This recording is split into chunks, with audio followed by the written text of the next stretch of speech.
नमस्ते। आप सभी से अनुरोध है कि कृपया हमारी चैनल को सब्सक्राइब करें, वीडियो को लाइक करें और शेयर अवश्य करें। पूरा का पूरा 2024 का चुनाव इंडी अलायंस इस बात पर लड़ी कि भाई संविधान बदलने से उनको बचाना है, क्योंकि संविधान यदि बदल दिया गया तो संविधान बदल के जो आरक्षण का प्रावधान है वो समाप्त कर दिया जाएगा। ये पूरा का पूरा न केवल भ्रम फैलाया गया, इसकी दुंदुभी बजाई गई, चारों तरफ ये झूठ फैलाया गया और कई हद तक ये झूठ जो है वो विशेषकर एससी एसटी वर्ग ने आत्मसात भी कर लिया। अब इसको तो क्या ही कहें, ये अपने ढंग की अलग ही विचित्र एक मूर्खता थी, लेकिन थी, चलिए कोई बात नहीं। कई बार जो है ये इमोशन में आकर, कई बार भावनाओं में बहकर और झूठ भी जो है वो सच लगने लगता है। तो इस झूठ के माध्यम से इंडी अलायंस ने अपनी काफ़ी कुछ सपोर्ट बढ़ाई। हालाँकि इंडी अलायंस आपस में एक-दूसरे के खिलाफ लड़ा और जब बाद में नतीजे आए, परिणाम आ गए, तो परिणाम आने के बाद ममता दीदी और इंडी अलायंस जो आपस में एक-दूसरे के विरुद्ध थे, वो अपने आप को नंबर्स एक साथ काउंट करने लगे। ये बात अलग है, कोई बात नहीं, उसको छोड़ें। ये 100 बात की एक बात कि भारतीय जनता पार्टी की मेजॉरिटी इन्होंने फुल मेजॉरिटी आने से रोक ली, सफल हो गए। अब प्रश्न यह पूछना है मुझको, जिन लोगों ने इस बात पर वोट नहीं दिए कि साहब कि संविधान बदल दिया जाएगा, आरक्षण समाप्त हो कर दिया जाएगा, वैसे जिन लोगों को ये विचार था उनको ये भी बता दूं कि ना तो आरक्षण देने के लिए संविधान में किसी संशोधन की आवश्यकता है और ना ही आरक्षण समाप्त करने के लिए संविधान में किसी संशोधन की आवश्यकता है। क्यों? क्योंकि बिल्कुल यह स्पष्ट है, संविधान से भी स्पष्ट है और संविधान की सुप्रीम कोर्ट द्वारा अनेकानेक निर्णयों में की हुई व्याख्या से स्पष्ट है कि आरक्षण अधिकार नहीं है, आरक्षण केवल एक परमिशन है, केवल एक अनुमति है। एक अनुमति है राज्य को कि वह एससी एसटी बैकवर्ड के फेवर में यदि चाहे तो आरक्षण दे सकती है, यदि चाहे तो हटा सकती है। उदाहरण चाहिए, वीपी सिंह ने जब मंडल कमीशन की रिपोर्ट लागू की, ना तो किसी तरह का कोई संविधान में संशोधन हुआ, वो तो छोड़िए, किसी प्रकार का कोई कानून भी नहीं बना। केवल एक गवर्नमेंट ऑर्डर से मंडल कमीशन का रिजर्वेशन लागू हो गया था। केवल एक गवर्नमेंट ऑर्डर, जीओ ऑफिस मेमोरेंडम, उससे भूल गए? याद दिला देता हूं और बताऊं आपको, जब मुलायम सिंह सरकार, बल्कि जब बाद में आपकी मुलायम सिंह सरकार आई और उन्होंने प्रमोशन में रिजर्वेशन उत्तर प्रदेश से हटाया। जी हाँ, वही लोग जो पीडीए पीडीए करते घूम रहे हैं, याद दिलानी बहुत जरूरी होती है। जो पीडीए करते घूम रहे हैं, उन्होंने प्रमोशन में से एससी एसटी का रिजर्वेशन जब हटाया था, केवल एक सरकारी आदेश से हटाया था, ना तो कोई कानून बनाया था और न ही किसी प्रकार का संशोधन करने की आवश्यकता पड़ी थी। भूल गए? कई सारे उपवर्गीकरण हुए, कोई संशोधन हुआ क्या संविधान में?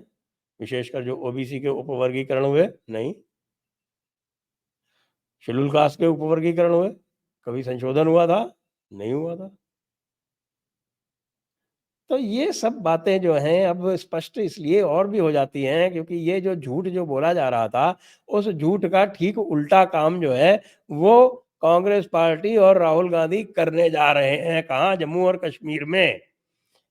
जम्मू और कश्मीर में उन्होंने नेशनल कॉन्फ्रेंस के साथ हाथ मिलाया। नेशनल कॉन्फ्रेंस क्या कह रही है? नेशनल कॉन्फ्रेंस के मैनिफेस्टो में है, बिल्कुल स्पष्ट रूप से है, वो इसके बारे में कोई खामख्याली भी नहीं कर रहे। और कांग्रेस सोच रही है कि दुनिया बेवकूफ़ है। यानी आज की स्थिति ये थी कि जम्मू में भारतीय जनता पार्टी की स्थिति खराब थी, लेकिन अब चूँकि इन्होंने नेशनल कॉन्फ्रेंस से हाथ मिला लिया है कांग्रेस ने, और नेशनल कॉन्फ्रेंस ये कह रही है कि वो 370 रिस्टोर करेगी। ना केवल 370 रिस्टोर करेगी, वो 35 ए रिस्टोर करेगी। और 370 और 35 ए में के माध्यम से ये क्या करती थी नेशनल कॉन्फ्रेंस, आपको पता है ना?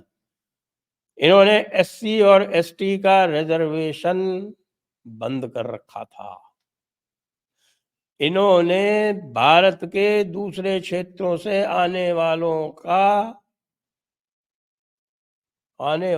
की नागरिकता बंद कर रखी थी। इन्होंने जम्मू कश्मीर को एक अलग ऑटोनॉमस प्रदेश बनाकर उसका अलग फ्लैग चला रखा था, उसकी अलग नागरिकता दिला रखी थी।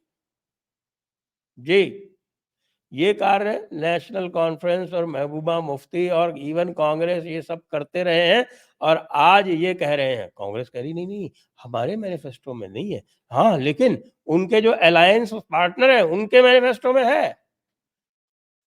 और यदि कहीं मान लीजिए ये कॉम्बिनेशन जीत गया तो इनका जो मैनिफेस्टो बनाने वाला पार्टनर है उसी का मुख्यमंत्री बनाएंगे, या उमर अब्दुल्ला को ही बनाएंगे। यदि बनाएंगे तो हम तो कब से कह रहे थे इलेक्शन मत करो। इलेक्शन कराने का कोई मतलब नहीं है। जम्मू कश्मीर को एक छोटी सी यूटी बना के अलग छोड़ दो, और जम्मू को, कश्मीर को अलग से यूटी बना के छोड़ दो, और जम्मू को फुल स्टेटहुड दे दो, और उसके बाद फिर वहां पर जो है वो भारतीयता का पूरी तरह से प्रतिस्थापन होने दो।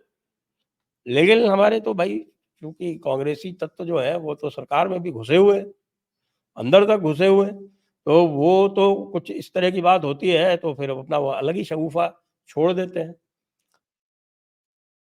अब यहाँ आपको पता है, महिलाओं को महिलाओं को यदि महिला अपनी मर्जी से जम्मू कश्मीर के बाहर विवाह कर ले, तो महिला के सारे राइट्स के अधिकार जम्मू कश्मीर में समाप्त हो जाते थे 35 ए के अंतर्गत। ये 35 ए ये वापस लाना चाहते हैं। महिलाओं को पुनः बंधुआ मजदूर बनाना चाहते हैं। महिलाओं को पुनः उनके अधिकारों से वंचित करके उनको दूसरे दर्जे की नागरिक बनाना चाहते हैं। यही लोग जिन्होंने वाल्मीकियों को यह भी अधिकार नहीं दे दिया था कि वे मैला उठाने के अतिरिक्त किसी भी और नौकरी के लिए एलिजिबल है, वे उनको वहीं वापस पहुंचाना चाहते हैं। और कांग्रेस इनके साथ खड़ी है। कांग्रेस इनके साथ खड़ी है, वही कांग्रेस जो कह रही थी कि साहब की संविधान खतरे में है, आरक्षण खतरे में है, वही आरक्षण को समाप्त करने वालों के साथ में खड़ी हुई है।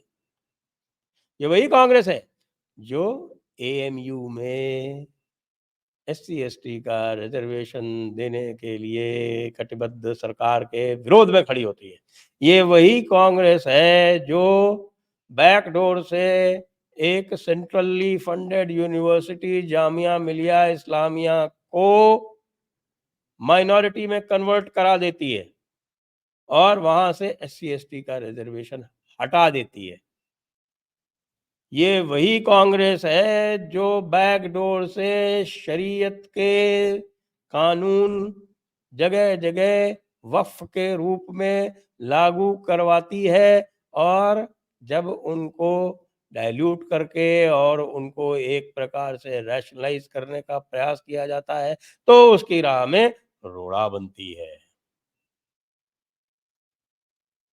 मैं तो, हमारे जो दलित लीडरशिप है ना, वो दलित लीडरशिप वैसे तो कोई है नहीं। दलित लीडरशिप बिकी हुई लीडरशिप है, या फिर फर्जी दलित हैं इसमें, दिलीप मंडल जैसे, जिनको केवल और केवल अपनी रोटियां सेकनी है, और अपने समाज की, एक प्रकार से कहें कि उनकी अशिक्षा कह लें, या उनके यहाँ जो एक प्रकार का सामंतवाद विकसित हो गया है पिछले 70 वर्ष में, वहाँ भी कुछ सामंती लोग डेवलप हो गए हैं जिन्होंने पीढ़ी दर पीढ़ी सुविधाएं उठाई हैं।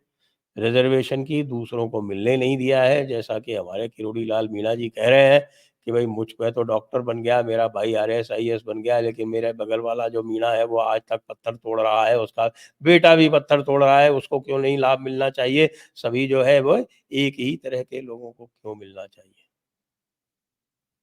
अब कांग्रेस की कलई जो है इस नेशनल कॉन्फ्रेंस के मैनिफेस्टो के साथ में खड़े होने से पूरी तरह से खुल गई है, पूरी तरह से वो हमाम में नंगे हैं। लेकिन आपको एक भी कोई दलित नेता जो है इसके बारे में बोलता दिखा? इसके बारे में कोई भी जनजातीय नेता बोलता दिखा? 9 सीटें रिज़र्व्ड हैं जम्मू और कश्मीर में जनजातीय समाज के लिए। 7 सीटें रिज़र्व हैं जम्मू कश्मीर में अनुसूचित जाति के लिए। लेकिन आरक्षण कौन बचा रहा है? कांग्रेस बचा रही है, जो कि आरक्षण खत्म करने के टूल, आरक्षण खत्म करने के इंस्ट्रूमेंट 370 और 35 ए को वापस लाना चाहती है।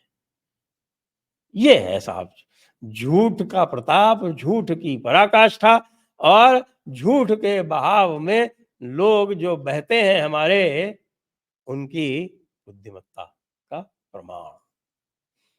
जय हिंद, जय भारत, वंदे मातरम।